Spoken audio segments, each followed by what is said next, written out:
Hey, it's Mark Ferguson with Invest for More.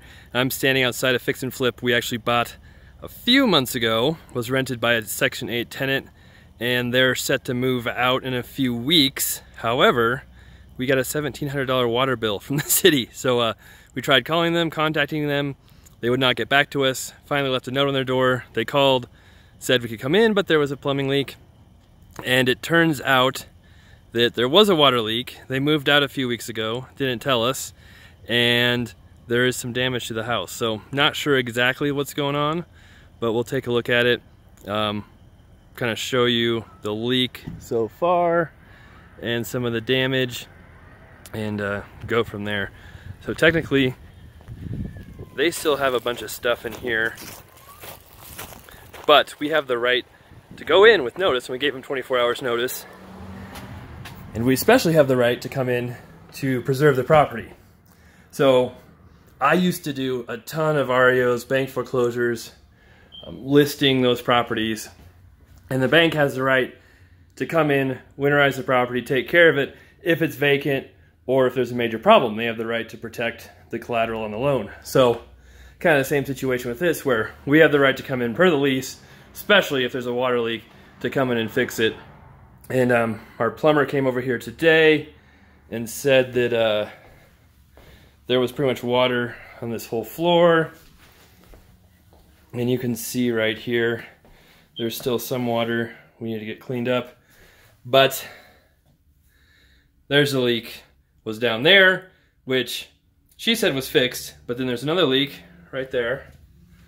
You can see the pipe split, and the only way to really do that is if the pipe froze. So the other interesting thing is when our plumber came in, the electric was off, the gas was off, and all the windows were wide open. So that makes you wonder if they're trying to freeze the house on purpose. However, the other interesting part is they had shut the water off at least. So if they're trying to freeze the house on purpose and flood it, they won't have shut the water off. It's hard to know exactly what happened, but this property really wasn't bad when I bought it. It's still not horrible. Needs a roof, needs carpet, paint, possibly, you know, some counters in the kitchen, now some plumbing work. So it was going to be a pretty easy flip. We'll see. Hopefully this doesn't make too big of a problem here. We bought it for $155, and the ARV is probably around $220, in that range. It's a 2-bedroom, 1-bath. And then this hardwood, maybe we can save it in the living room. I don't know. The thing is, it's all connected, so if it's bad over there, we might have to replace all of it. It was in decent shape. We'll probably be spending $15,000 to $20,000 on it after doing the roof and everything else. But yeah, I got here. They'd closed most of the windows, but this window was still wide open. So obviously, I mean,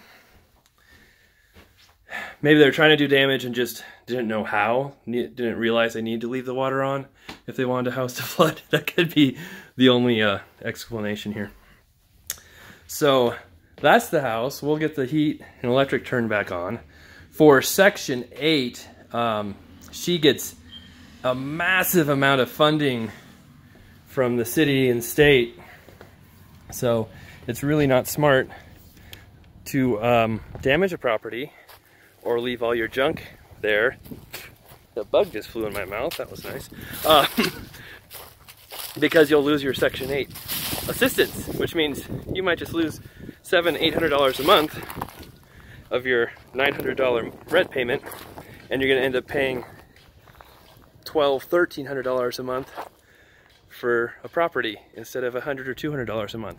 And as you can see, they left a bunch of stuff. So supposedly they're coming back to get everything, but you know, there's a truck under that blue tarp. I have a hard time believing they're going to come clean everything out here. I could be wrong, but we'll see. So that's the property. We'll see what happens. We'll keep everyone updated.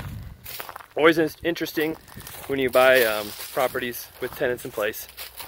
A house over there across the street is one we own as well. That's one we bought a few weeks ago. And if you guys saw my auction post of the tarped house on Instagram or Facebook, I was bidding on an auction house a block away down the street there as well, but we did not get that one. All right, so that's the update on this house. We'll keep you all posted.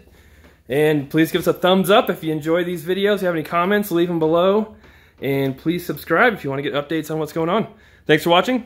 We'll have much more soon, and have a great day.